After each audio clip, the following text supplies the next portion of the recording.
The British government is talking tough.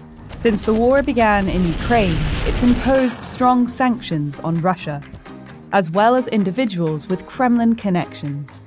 Oligarchs in London will have nowhere to hide. London is awash with Russian money. These are homes valued at tens of millions of pounds. So much so, it's even earned a nickname: Londongrad. The oligarchs have come to London, bought luxury properties, in some cases bought football clubs. There was so much money coming in from that part of the world. And it's not just Russians. Billionaires from around the globe and their money love to call London home. This is wealth beyond anybody's imagination. The trouble is, it's not all clean. Britain is one of the best places in the world to launder dirty money. Why does it make it so easy? Fasten your seatbelts and put yourself in the hands of a magician. World-class shopping. High society. It may seem natural that the super rich would want to live in the British capital. But the rise of Londongrad wasn't a happy accident. It was a business model. This is a story that goes back to just after the Second World War. In the 1950s, Britain was really trying to deal with a loss of empire and looking for a new role in the world. In 1956, the Suez Canal crisis led to massive sell-offs of sterling around the world. In response, the Bank of England encouraged a radical new kind of market. British banks started to borrow, not buy, American dollars to do deals. Because they were trading in US currency, this avoided Bank of England regulations. But because they hadn't actually bought the dollars, it avoided American ones too. And that led to the development of what's called the euro markets, which essentially means trading currencies of different types outside of their home countries. Britain had taken offshore banking mainstream.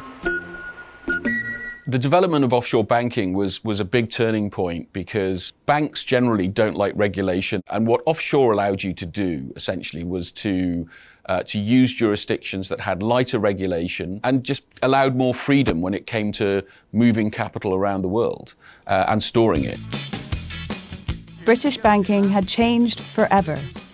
And by the swinging 60s, business was booming. London had become the place to skirt banking regulations.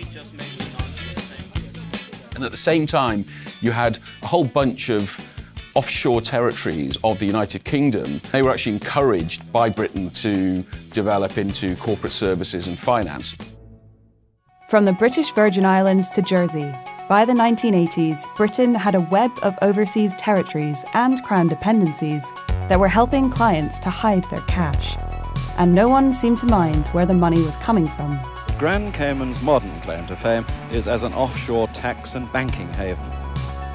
Then, in 1991, the game really changed. When the USSR fell, ex-Soviet nationalized industries were sold off at a fraction of their true value. A few canny businessmen got very rich very quickly. Britain saw an opportunity. It goes back to John Major in the 1990s. The Major government introduced golden visas. Essentially, if you were a wealthy foreigner and you wanted residency in the UK, even if you didn't intend to spend all of your time there, you could pay a large investment to win that right. Even at the time, the scheme had its critics. It seems quite astonishing to me, anybody who's laundered money, simply to buy a ticket to Britain. But the bait worked. Investing $1 million or $2 million was a small price to pay for a billionaire.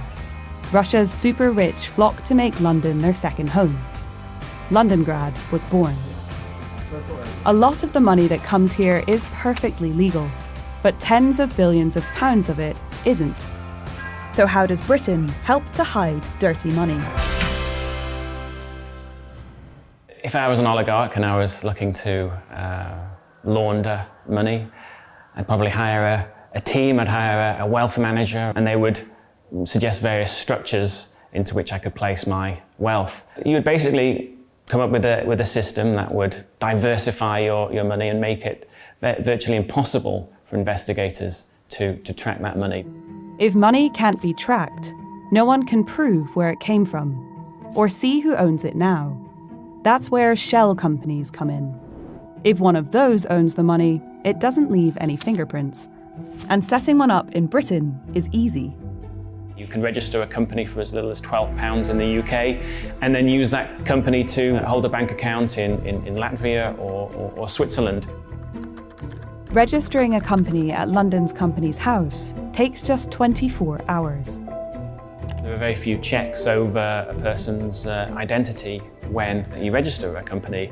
That is changing as we speak, and there are supposedly verification procedures being brought in.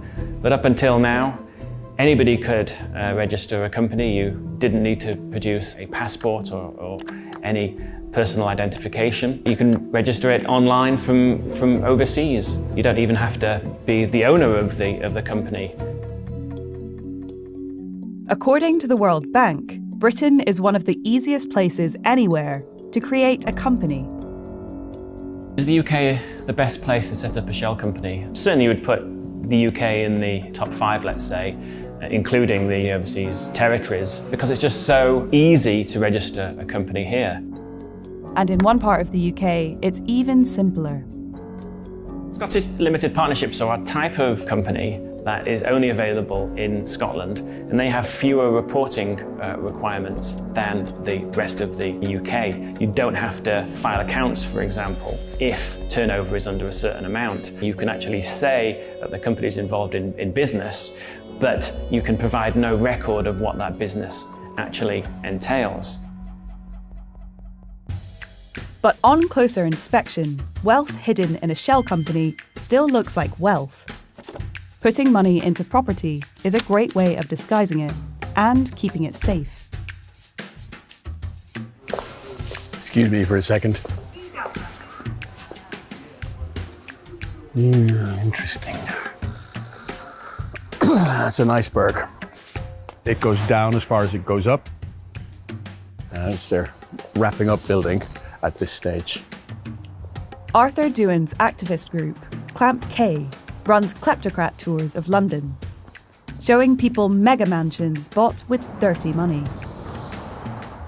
Number 14 Walton Street, which is over here just behind these olive trees, was the subject of the first unexplained wealth order that was brought to court by the NCA. It's completely unfair that the ordinary British citizen, voter, taxpayer has to compete for a British house with this foreign stolen money. We know there are thousands of properties in this part of London that are owned through these kind of shell companies. Here's how that can work. A house can be bought through an offshore bank account. That bank account can be in the name of an offshore shell company. That shell company could be owned by a trust somewhere else. Suddenly, the house with all that money in doesn't look like anything at all.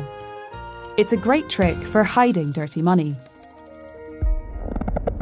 Russians who have been accused of corruption or of having links to the Kremlin have bought at least £1.5 billion worth of property in Britain, and they're not the only kleptocrats in town.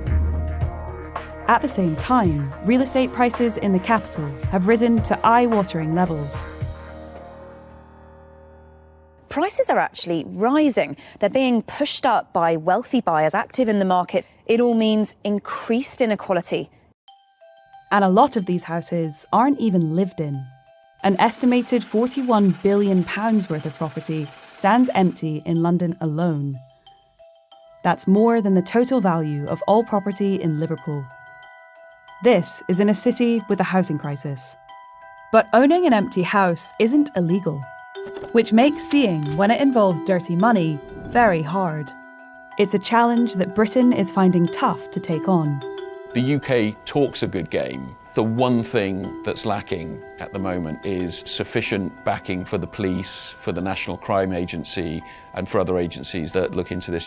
Italy, the US, some other European countries tend to invest a bit more on a sort of, pound by pound basis, so to speak, in anti-corruption efforts.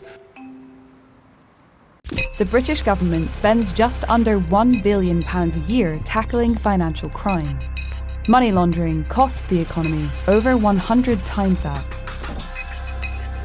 But weak enforcement isn't the only reason the UK has become a magnet for dirty cash. It also has a name for cleaning reputations as well as money. For someone who's been involved in money laundering or deals involving tainted cash, reputation laundering is useful in one particular way, and that is to stymie investigation by, for instance, journalists or NGOs. We've seen oligarchs and other foreigners doing this in the UK. If an investigative journalist is looking into you, you can strike back. A number of public relations and law firms have come to specialise in helping wealthy foreigners to, in some cases, appear more saintly than they might be in reality. But since Russia's invasion of Ukraine, the charm offensive has stalled. The British government has promised to clamp down on money laundering and has sanctioned individual oligarchs. How will Britain cope without their money? Actually, not so badly. Rich Russians may spend big while they're here, but Britain gets less from them than you might think. In 2020, foreigners held roughly £13 trillion of British assets.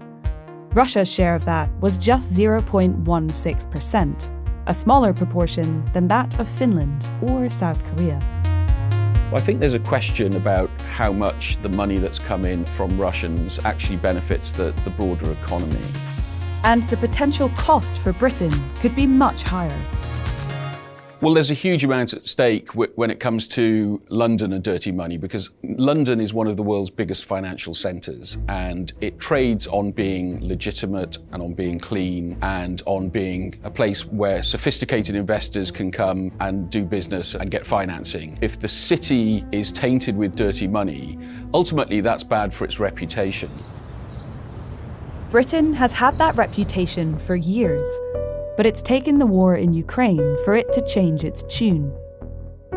Golden visas have been scrapped, and part of a long-delayed economic crime bill has now been passed. No criminal or kleptocrat will be able to hide behind a UK shell company ever again. As Britain vows to clean up its act against all dirty money, sanctions against individual oligarchs are starting to bite. But it was never just about Russians. A lot of Britain's dirty money is from other parts of the world. And if shady Russian cash leaves, dirty dough from elsewhere could easily take its place. Will Britain be as keen on tightening up on dirty money when it's not Russians behind it? The UK government needs to show that there is political will there to go after these oligarchs, not just Russian, there are plenty of oligarchs across the world, and we've simply not seen that over the last 20 years. In fact, we've actively encouraged that money to these shores, and that needs to change if we're to have any effect at all. Thanks for watching. To read more of The Economist's coverage of dirty money in London, click on the link and don't forget to subscribe.